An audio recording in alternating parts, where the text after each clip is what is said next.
po ito nakikita po natin yung diskarte po ng mga prosecution. Dito po tayo muna sa usapin ng pre-trial. Makikita po natin ang takaw po sa media coverage neto pong kampo ng prosecutor. Ang dami po nilang sinasabi. Samantalang mula po dito, iba po talaga yung trabaho ng ano no ng gusto mo lang talagang mag-project. Projection lang po 'yan eh. Sa usapin po ng kinain ng buhay ni Attorney Season si Luis Tru. Oh. Tinanong po si Luis Tru, totoo po ba na kinain kayo ng buhay?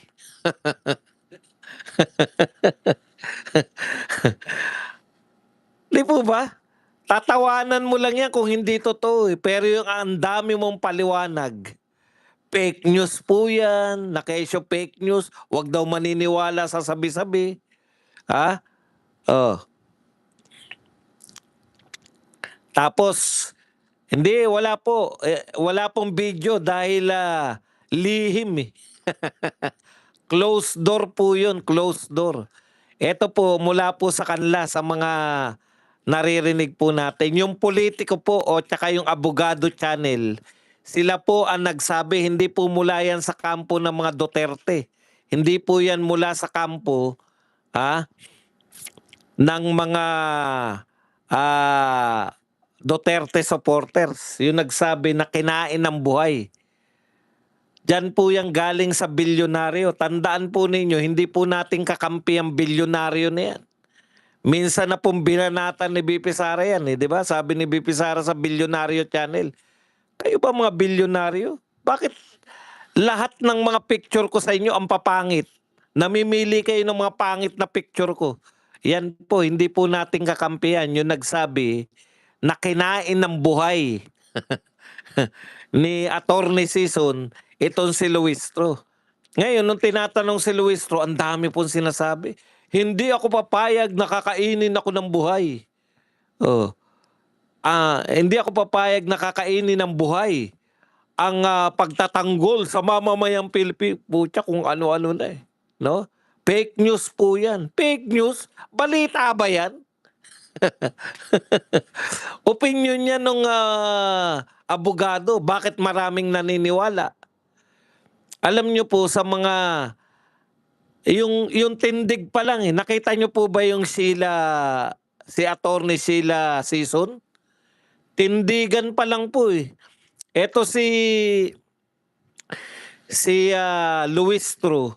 Akala mo magpa-passion show ng mga matrona. Akala mo may passion show sa Malacanang eh. Ng mga matronics beauty. Pero si Sheila Season po, si Attorney Sheila Season, nakita nyo naman po yung pormahan. Wala pong talagang serious. Pinapakita lang po na serious. Tignan nyo po ang sagot ni Luis Tru. Fake news, hindi ako kinain ng buhay, hindi ako papayag na kainin ako ng buhay. Ang dami. Isang press con po para sagutin lang. Oh. Samantalang si Sheila, alam niyo po, parang irritable pa eh. No comment. No comment po siya. Siya na po ang pinupuri ha. Siya na po yung kumbaga kay Luis Tru, hindi siya sanay. Hindi siya sanay na nababara-bara siya. Siya na pinakamagaling sa mga congressman eh.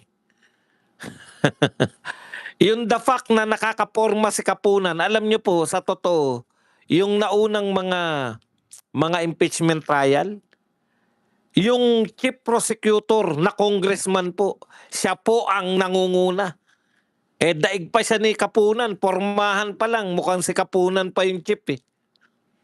Dapat alalay lang sila Kapunan, pero napilitan po. Uminitan ulot, niregla po si Kapunan dahil sa kapalpakan ni Luis Tru.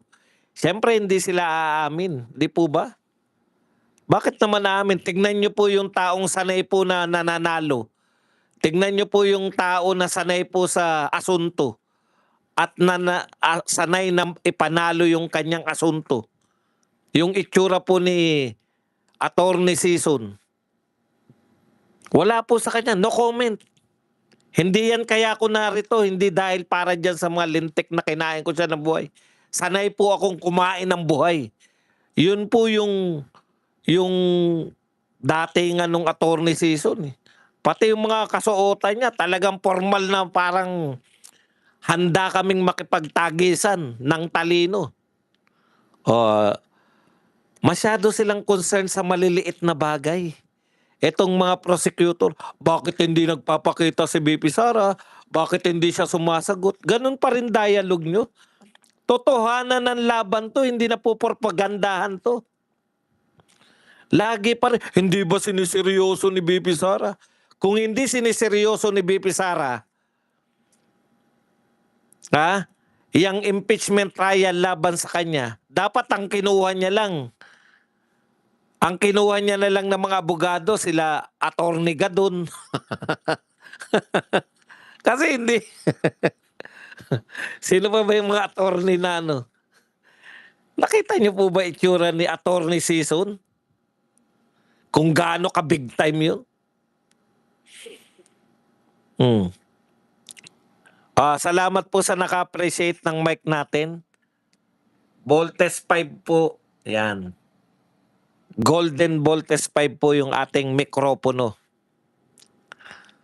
Seryoso po sila, kaya seryoso po yung mga abogado, si POA.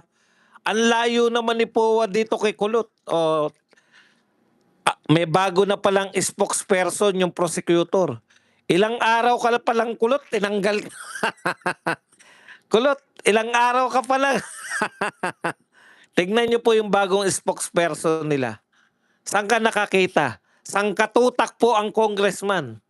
Nag-hire pa ng panibagong spokesperson. Nakakahiya po. Ayan po, sa mga actuation po nila, dyan nyo po makikita na sukong-suko po sila. 300.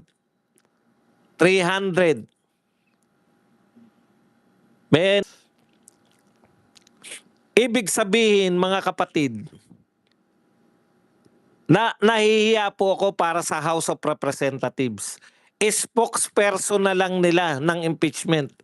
Kukuha pa po ng mga magagaling na abogado para maging spokes ng impeachment. Bakit? Hindi ba kaya ni Kulot? Tignan niyo naman yung sinabi ni Kulot. Tunog lata. Puta, sino nakakaunawa ng tunog lata? Ang point ni Kulot dun, ni Attorney Kulot, banatan yung presentasyon ng kabila. Pero walang dating. Tunog lata, walang dating. Kaya lang po nahihiya po ako sa pamunuan po ng mga congressman. Wala na ba talagang magaling sa congressman? Bakit po nag-import pa kayo ng mula po sa labas? 300 plus kayo. Nahihiya po ako pa maging congressman. 300 plus na congressman. Walang magaling sa inyo maging spokesperson? Walang may kakayahan sa inyong magpaliwanag na nagaganap diyan sa pre-trial? Arman Peru, thank you very much sa 125 pesos na pangkape. Nakakahiya po bilang congressman yun. Bakit mag-i-import? Spokesperson na lang po, i-import nyo pa. Kinakain na nga ng buhay yung chief prosecutor eh. Pati ba naman spokesperson, mag-import pa kayo? Ang bago po nila spokesperson ay eto po. Ano ba pangalan? Magaling daw to na abogado. Yun na nga yun ang masakit dun eh. Hindi na ba uubra sila Ortega, sila Adjong, sila, yung mga iba pang congressman ang daldal ng daldal? Para ninyong inamin na pagdating sa mga legal, mga banban kayo. Ito po ang kanilang bagong spokes, si Jay Tolosa, new spokesperson for the House Prosecution Team. Nakakahiya po bilang congressman. Walang magaling sa inyo? Hindi naman po makikipagbabag. Spokesperson lang. 300 kayong congressman. Nag-import pa kayo ng spokesperson. Bakit kasi nilagay nyo si Kulot? In the first place, bakit kasi si Kulot ang nilagay nyo? Ano ang sinasabi ni Kulot? Bakit hindi nagpapakita si BP Sara, tulog lata? Ano ba namang klase? Kasi ang layo po kay POA. Si POA po spokesperson eh. Noong team ni BP Sara, ang layo po. Pinag-uusapan ni POA, kaso. Pinag-uusapan ni Kulot, lata.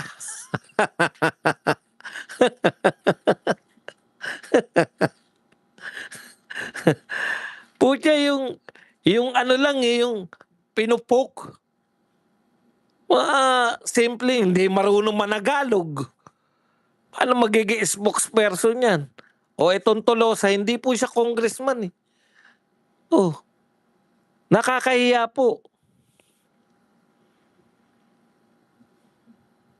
Kaya ganyan ang mga sagot nyo. Ang mga sagot ninyo, tunog lata, ano yung, meron pang sinabi yan si Kulot na English na hindi, translate niya sa Tagalog, ang layo eh. Tignan nyo bigyan ko kayo na halimbawa, pwedeng mag-Tagalog, pwedeng mag-English. Ang galing ni Sheila. Sabi niya, illegal na ang ginagawa niyo. Dahil ang pagsabpina sa mga dokumento ni BP Sara ay trabaho na ng impeachment court at naisampanan ninyo sa Senado kaya ang Kongreso ay walang jurisdiction dito. Kaya wag niyong baluktutin ang batas. Kaya pala re-reglahin talaga. Nagre-request po, nagpapasabpina si De Lima. Yan ang sinabi namin sa inyo. Napakaraming abogado diyan sa House of Representatives. Ang kinuha ninyo, si De Lima, si Sel Jokno. Diyos ko. Pwede lang po si De Lima at si Sel Jokno doon po sa bawal kayong kontrahin. Wala po makukontribute yan, dalawa na yan. Sa totoo lang po.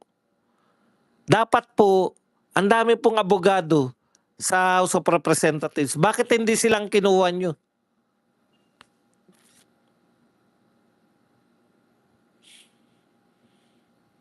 Bakit pinagtiyagaan nyo si Sel Jokno at si De Lima? Pwede lang po si De Lima at si Sel Jokno pag nagsasalita sila, bawal silang kontrahin.